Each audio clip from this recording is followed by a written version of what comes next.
नमस्कार दोस्तों, आपके अपने YouTube channel run with time 11 में आप सभी लोगों का बहुत बहुत स्वागत है।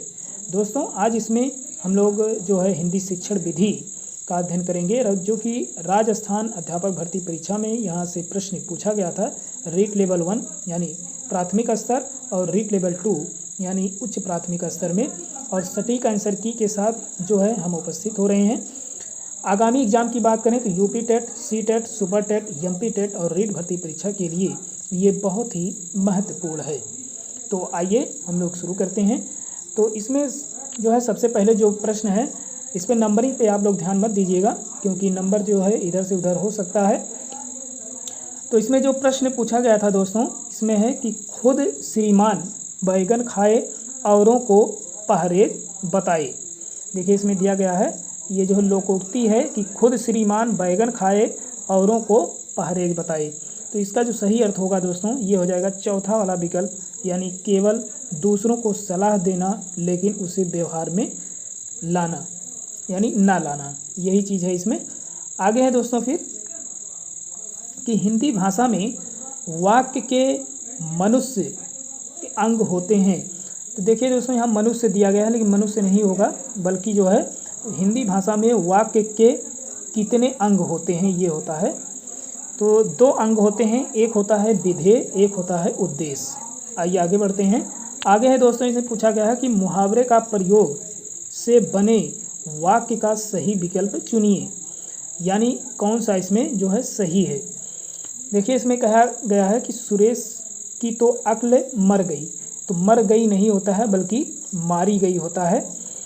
फिर है दूसरा, बंद कमरे में उसका दम फूलने लगा, फूलने नहीं बल्कि दम घुटने लगा होता है, तो यहाँ पे ये भी गलत हो जाएगा। कहने का मतलब है ये भी गलत है और ये भी गलत है। फिर इसमें दिया गया कि दोनों भाई खेत के स्वामित्व के लिए लाल पीले हो रहे थे।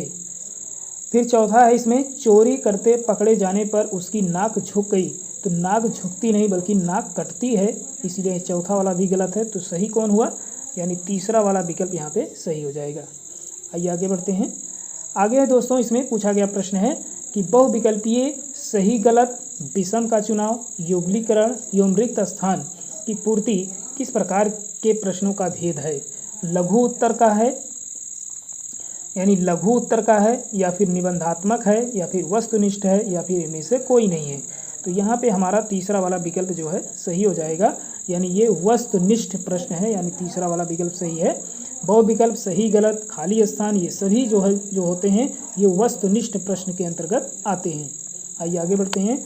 आगे फिर इसमें पूछा गया प्रश्न था कि शिक्षक श्यामपट्ट कापी या स्लेट पर अक्षरों को लिख देता है और छात्रों को कहता है कि इन अक्षरों को देखकर उनके नीचे स्वयं उसी प्रकार अक्षर बनाएं। तो ये कौन सी विधि है। तो यहाँ पे पोस्टालॉजी, मॉन्टेसरी, अनुकरण और जेका-टाट विधि। तो यहाँ पे दूसरा वाला विकल्प हमारा जो है सही हो जाएगा, यानी इसे कहते हैं अनुकरण विधि। इसे हम क्या कहेंगे, अनुकरण विधि। अगर हम जैक-टाट विधि की बात करें तो इसमें बच्चा जो होता है इसमें स्वयं जो है गलतियाँ सुधारता है। जैक-टाट विधि की अगर हम बात करें तो इसमें बच्चा जो क्या करता है, स्वयं गलती सुधारता है। आइए आगे बढ़ते हैं।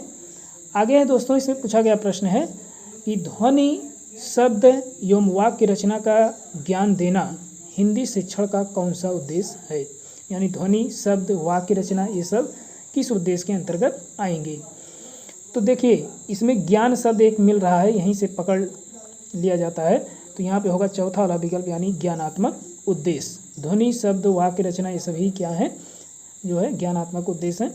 आगे बढ़ेंगे। फिर आगे है दोस्तों इसमें कि रेडियो अधिगम सामग्री है। तो रेडियो अधिगम सामग्री यानी रेडियो को जानना ये किस प्रकार की सामग्री है, यानी रेडियो को सीखना। तो दृश्य अधिगम सामग्री, श्रव्य दृश्य है, श्रव्य अधिगम है, या इनमें से कोई नहीं। तो ये है आपका तीसरा वाला विकल्प सही हो जाएगा, यानी श्रव्य अधिगम सामग्री होती है। आगे है दोस्तों, फिर इसमें पूछा गया प्रश्न है, इसमें पूछा गया है कि निम्नलिखित में से कौन सी बोलने की योग्यता है। तो देखिए इसमें दिया गया है कि शुद्ध वर्तनी, सुलेख, श्रुतलेख या फिर आशु भाषण। तो देखिए जो इसमें पूछा गया है कि कौन सी बोलने की योग्यता है, तो यहाँ पे पहला वाला सही हो जाएगा, यानी शुद्ध वर्तनी। सुलेख का मतलब होता है जो शुद्ध रूप से लिखा जाए, श्रुत लेख जो सुन करके लिखा जाए, आशु भाषण का मतलब होता है बच्चों के सामने कोई चीज़ दिखाया जाए और तत्काल उस पर जब बातचीत होती है तो उसे कहते हैं आशु भाषण। आइए आगे बढ़ते हैं। आगे इसमें पूछा गया प्रश्न था कि राष्ट्रपिता महात्मा गांधी द्वारा प्रकाशित बेसिक शिक्षा परिषद का प्रमुख सिद्धांत है। तो इसमें प्रश्न देखिए, इसमें जो विकल्प दिया गया था, व्यक्तिगत भिन्नता पर बल देना, ये तो होगा नहीं। फिर है कक्षा के स्थान प्रयोगशाला को शिक्षा देना, ये भी नहीं।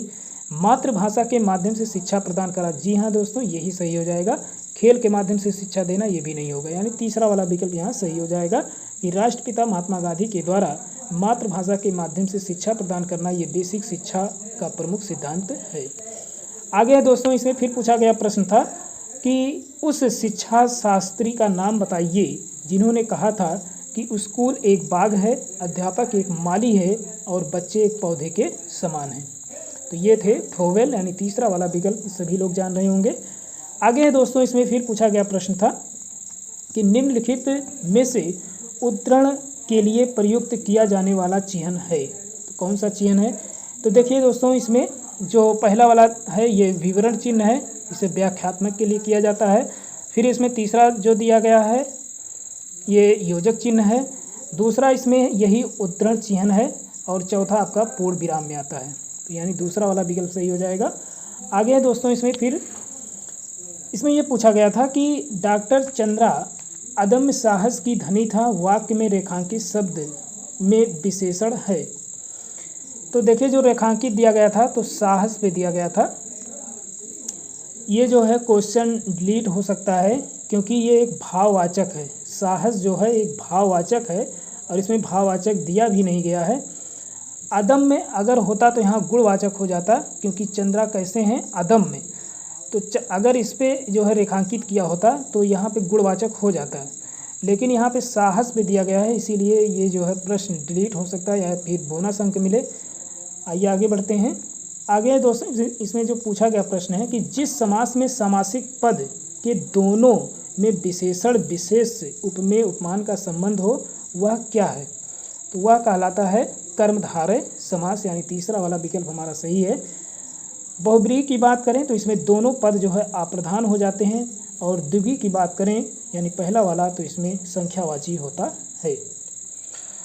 द्वंद्व में क्या होता है, इसमें दोनों पद जो होते हैं प्रधान होते हैं। आइए आगे बढ़ते हैं। आगे है दोस्तों इसमें पूछा गया प्रश्न है, दोस्तों ये वीडियो आप लोगों को अच्छा लगे तो अधिक से अधिक लाइक और शेयर करना ना भूलिएगा। भाषा शिक्षण में उपयोगी श्रव्य दृश्य साधन है। तो श्रव्य दृश्य की बात हो रही है दोस्तों, रेडियो, अभिनय, श्यामपट या फिर पोस्टर। तो श्रव्य दृश्य का मतलब आप देखें भी और उसको सुने भी। तो रेडियो तो आपका श्रव्य है, तो आपका श्रव्य हो जाएगा। श्यामपट की बात करें, पोस्टर की बात करें तो ये सब आपके दृश्य हैं, लेकिन अभिनय की बात करें तो ये आपका श्रव्य दृश्य में आता है, इसलिए दूसरा वाला विकल्प यहाँ पे सही है। आगे फिर दोस्तों इसमें दिया गया था कि पाठ्य पुस्तकों के उद्देश्य के अंतर्गत पाठ्य पुस्तकें शिक्षक या बालकों के लिए है। तो क्या है? साध्य नहीं वरन साधन है। पुस्तकें शिक्षक और शिक्षार्थी के लिए साध्य है। अध्यापन है तो साध्य एवं साधन है। साधन कम साध्य अधिक है। यहाँ पे पहला वाला विकल्प सही हो जाएगा, साध्य नहीं वरन साधन होता है। आइए आगे बढ़ते हैं। आगे दोस्तों इसमें पूछा गया प्रश्न है कि शिक्षक को बालक की रुचि का सदैव ध्यान रखना चाहिए। जब बालक की रुचि पढ़ने की ओर नहीं हो तो उसे नहीं पढ़ाना चाहिए, इससे उसके विचारों में बाधा पहुंचती है। पाठ पढ़ाने से पहले या पूर्व उन्हें पाठ में बालकों की रुचि पैदा करनी चाहिए। उपर्युक्त कथन भाषाई कौशल में किसका है? भाषाई कौशल की बात हो रही है, तो भाषा कौशल में हर्बर्ट ने 5 तथ्यों का जो है निरूपण किया है। तो यहाँ पे हर्बर्ट जो है तीसरा वाला विकल्प सही हो जाएगा। आइए आगे बढ़ते हैं। आगे दोस्तों इसमें पूछा गया प्रश्न है कि नवीन शिक्षण पद्धतियों में प्रोजेक्ट पद्धति के व्यापक प्रयोग का श्रेय किसको है? तो व्यापक के रूप में जो प्रयोग का श्रेय जाता है ये ड्यूबी और किलपैट्रिक को जाता है, यानी पहला वाला विकल्प सही है, वो भी प्रोजेक्ट पद्धति में। आइए आगे बढ़ेंगे। आगे दोस्तों इसमें पूछा गया प्रश्न है कि व्याकरण शिक्षा प्रणाली के किस प्रणाली को विकृत रूप में सुग्गा पड़ाली के नाम से जाना जाता है। काफ़ी बार एग्जाम में आया हुआ प्रश्न है दोस्तों। ये है तीसरा वाला विकल्प सही हो जाएगा, यानी पाठ्य पुस्तक पड़ाली को हम सुग्गा पड़ाली के नाम से भी जानते हैं। आइए आगे बढ़ते हैं। आगे दोस्तों इसमें पूछा गया प्रश्न कि वस्तुनिष्ठ प्रश्न का प्रकार है। तो अभी देखिए एक प्रश्न आया था, तो इसमें है मिलान प्रश्न, तीसरा वाला, यानी ये वस्तुनिष्ठ के अंतर्गत खाली स्थान, सत्य असत्य भरिए, ये मिलान करिए, ये सभी जो है वस्तुनिष्ठ प्रश्न में आते हैं। आइए आगे बढ़ते हैं। आगे दोस्तों इसमें पूछा गया प्रश्न है कि एक अच्छे मूल्यांकन की विशेषता नहीं है। तो वैधता ये भी होती है, वस्तुनिष्ठता ये भी होती है, व्यापकता ये भी होती है, लेकिन तीसरा वाला विकल्प आप देखेंगे दोस्तों तो यहाँ पे ये जो है गलत है, यानी नहीं शब्द पूछा जा रहा है, तो यही आत्मनिष्ठता जो है यही सही हो जाएगा। आगे दोस्तों फिर इसमें पूछा गया जो प्रश्न है कि निम्न में से कौन सा सास्वर वाचन का भेद नहीं है। सो सास्वर की बात हो रही है, यानी जिसमें जो है बोल बोल करके पढ़ा जाए। तो आदर्श वाचन जो होता है ये अध्यापक के द्वारा होता है। अनुकरण की बात करें बच्चों द्वारा होता है। सम्मेत वाचन की बात करें तो इसमें छात्र और अध्यापक के मध्य का जो संबंध होता है, बोलने चालने की प्रक्रिया जो होती है उसे सम्मेत वाचन। लेकिन जो गहन वाचन होता है दोस्तों ये जो है मौन वाचन का है। यहीं पे ये जो पूछ रहा है भेद नहीं है सास्वर का, यही जो है गलत है, यानी चौथा वाला विकल्प सही हो जाएगा। आइए आगे बढ़ते हैं। आगे है दोस्तों इसमें पूछा गया प्रश्न है कि अभिकर्मित अनुदेशन विधि के सिद्धांत में सम्मिलित हैं। तो सम्मिलित हैं की बात हो रही है, तो यानी पहला वाला विकल्प सही हो जाएगा, यानी स्वगति का सिद्धांत। आइए आगे बढ़ते हैं। आगे दोस्तों इसमें पूछा गया प्रश्न है कि निम्नलिखित में से रचना शिक्षण का उद्देश्य नहीं है। तो नहीं पे ध्यान दीजिएगा। नहीं शब्द साहित्य सृजन की प्रेरणा देना, क्रमबद्धता बनाना, विविध भाषाओं का ज्ञान कराना, व्याकरण सम्मत कार्य करना। तो देखिए पहले हम इसको जान लेते हैं कि रचना शिक्षण का उद्देश्य कौन कौन होते हैं। तो साहित्य सृजन की प्रेरणा देना ये भी होता है, क्रमबद्धता बनाना ये भी होता है, व्याकरण का सम्मत कार्य करना ये भी होता है, लेकिन तीसरा वाला विकल्प देखिएगा ये नहीं होता है, यानी विविध भाषाओं का ज्ञान कराना यही नहीं होता है, और यही हमारा विकल्प जो है सही है इसमें, क्योंकि पूछ रहा है कि नहीं है, तो उद्देश्य जो नहीं है वो है विविध भाषाओं का ज्ञान कराना। ये तीसरा वाला विकल्प हमारा सही हो जाएगा। आगे है दोस्तों फिर पूछा गया प्रश्न है इसमें कि वर्तनी की विविधता शिक्षा का ज्ञान किस स्तर पर होना चाहिए, प्राथमिक स्तर पर, उच्च प्राथमिक, माध्यमिक या फिर उच्च माध्यमिक। तो वर्तनी की शुद्धता जो होती है विधिवत रूप से जो होती है वो प्राथमिक स्तर पर होती है। इस पे जो है अध्यापक जो है बच्चों को प्राथमिक स्तर पर जो है क्या करते हैं, ये वर्तनी शुद्ध करवाते हैं। तो यहाँ पे पहला वाला विकल्प यानी सही हो जाएगा, प्राथमिक स्तर पर। आगे दोस्तों फिर पूछा गया प्रश्न है इसमें कि मौन पाठन का लाभ है। तो देखिए लाभ की बात हो रही है, उच्चारण अभ्यास हेतु अवसर मिलता है। मौन पाठन की बात हो रही है दोस्तों, इसमें ध्यान दीजिएगा। तो ये उच्चारण आप किस में करेंगे, यानी सास्वर वाचन में हो जाएगा, इसलिए यहाँ पे ये वाला गलत हो जाएगा। फिर है स्वाध्याय की प्रवृत्ति विकसित करना। फिर देखेंगे तीसरा है पठन की शुद्धता का संवर्धन होता है। तो पठन की शुद्धता जहाँ करेंगे वहाँ भी आप जो है बोल करके पढ़ेंगे, ये भी नहीं होगा। एकाग्रचित होकर ध्वनियों का शुद्ध उच्चारण, जहाँ पे शुद्ध उच्चारण की बात आएगा दोस्तों वो भी क्या होगा, ये मौन पठन के अंतर्गत नहीं आएगा। लेकिन जब बात आएगी स्वाध्याय की प्रवृत्ति विकसित होती है, यानी जब आप मौन पठन करते हैं तो क्या होता है, स्वाध्याय यानी अपने आप के द्वारा जो अध्ययन आप लोग करते हैं वही होता है स्वाध्याय की प्रवृत्ति, और ये होता है मौन पठन से। तो यहाँ पे हमारा दूसरा वाला विकल्प सही हो जाएगा। आइए आगे बढ़ते हैं। आगे है दोस्तों पूछा गया प्रश्न है कि निम्नलिखित में से कौन सा शिक्षा शास्त्री पढ़ाने से पहले लिखना सिखाने के पक्ष में है। तो ये बोले थे मारिया मॉन्टेसरी ने बोला था कि पढ़ाने से पहले लिखना सिखाना ये बच्चों के लिए आवश्यक होता है। लेकिन अगर हम भाषा क्रम की बात करें तो सबसे पहले सुनना आता है, सुनना ध्यान में रखिएगा दोस्तों, सुनना, फिर उसके बाद बोलना, फिर उसके बाद आता है पढ़ना, और फिर उसके बाद आता है लिखना। ये आपके क्रम है भाषा का क्रम, यानी पहले सुनेंगे, फिर बोलेंगे, फिर पढ़ेंगे, फिर लिखेंगे। लेकिन यहाँ बात हो रही शिक्षा शास्त्री की, कि जो है कौन से ऐसे शिक्षा शास्त्री हैं जो पढ़ाने से पहले लिखना सिखाने के पक्ष में है, तो यह है मारिया मॉन्टेसरी। यहाँ पे चौथा वाला विकल्प सही हो जाएगा। आगे दोस्तों फिर पूछा गया प्रश्न था इसमें कि प्रकृति ने ग्रेनाइट संगमरमर, ध्यान दीजिएगा दोस्तों, ग्रेनाइट संगमरमर से मेरे क्षेत्र को नवाजा है। नवाजा पे देखेंगे दोस्तों, इसमें नुक्ता लगा हुआ है नीचे। इस वाक्य में रेखांकित शब्दों को क्रमशः सही भाषा के रूप में बताइए। तो क्रम से अगर मिलाना है तो नुक्ता वाले पहले ये विदेशी हो जाएंगे, तो विदेशी आप छांट लीजिए कि अंत में किसका विदेशी है। तो देखिए देशज यहाँ मिल रहा है तो पहले गलत हो जाएगा, देशज यहाँ भी है, यहाँ भी, यानी ये गलत। पहला आपका विकल्प जो मिला वही सही हो जाएगा, यानी जो ग्रेनाइट है, संगमरमर है और नवाजा है, ये विदेशी हो जाएंगे आपके सभी। ये तीनों जो है क्या है, विदेशी हैं। आइए आगे बढ़ते हैं। आगे है दोस्तों, इसमें पूछा गया प्रश्न है कि यवन सैनिक घोड़े पर बैठकर आया।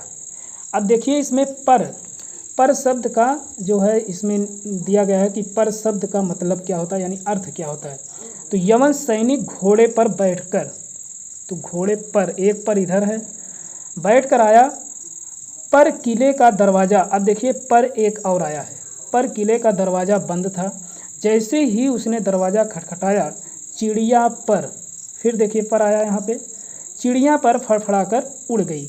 अब देखिए कि पहले अब यहाँ पे ये ढूंढना होगा कि जो है पर का मतलब होता क्या है। लिखा गया कि उपरयुक्त वाक्यों में प्रयुक्त पर शब्द का अर्थों का सही क्रम क्या है, यानी इस पर का मतलब क्या है, तीनों पर का।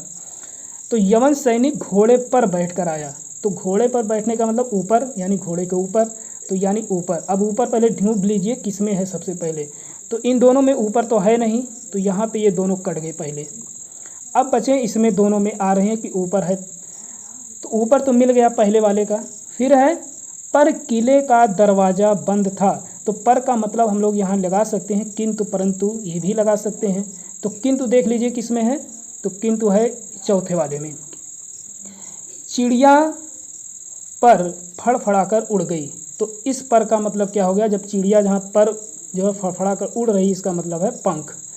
तो यहाँ पे चौथा वाला विकल्प हमारा सही हो जाएगा, दूसरा भी गलत है, यानी चौथा वाला विकल्प सही है, यानी ऊपर, किंतु और पंख। आइए आगे बढ़ते हैं। आगे है दोस्तों, इससे पूछा गया प्रश्न है कि निम्नलिखित में से कौन सा कथन त्रुटिपूर्ण है। त्रुटिपूर्ण का मतलब होता है गलत, यानी कौन सा इसमें गलत है। तो सबसे पहले हम लोग सही छांट लेते हैं कौन कौन सा सही है। पहला में दिया गया है सरल वाक्य में एक उद्देश्य और एक विधेय होता है, सही बात है। फिर है दूसरा, संयुक्त वाक्य में दो सरल वाक्यों को और या आदि समुच्चय बोधक अयों से जोड़ते हैं, सही बात है ये भी। तीसरा में कहा गया कि ऐसे वाक्य जिनमें एक प्रधान उपवाक्य हो तथा अन्य उपवाक्य हो आश्रित हो उसे मिश्र वाक्य कहते हैं, सही बात है। चौथे में देखिए क्या कह रहा है कि वर्णों के सार्थक समूह से वाक्य बनते हैं, नहीं, गलत है ये। वर्णों के सार्थक समूह से वाक्य नहीं बल्कि अक्षर बनते हैं, ध्यान में रहे, इसे कहते हैं अक्षर। वर्णों के सार्थक समूह से अक्षर बनते हैं। यहाँ पे कह रहा वाक्य, अगर यहाँ वर्ण के स्थान पे दिया होता शब्द कि शब्दों के सार्थक समूह से वाक्य, तो यहाँ सही हो जाता, लेकिन यहाँ पूछा क्या रहा है, यहाँ पूछ रहा है कि त्रुटिपूर्ण यानी कौन सा गलत है। तो यहाँ पे चौथा वाला विकल्प हमारा सही हो जाएगा, यानी यही चौथा वाला गलत है, यानी चौथा हमारा सही हो जाएगा कि वर्णों के सार्थक समूह से वाक्य नहीं बल्कि अक्षर बनते हैं। आइए आगे बढ़ते हैं। आगे है दोस्तों, इसमें शायद अब प्रश्न नहीं है, तो यहीं तक था। तो मिलते हैं नेक्स्ट वीडियो में, तब तक के लिए हमें अनुमति दीजिए। बहुत बहुत धन्यवाद।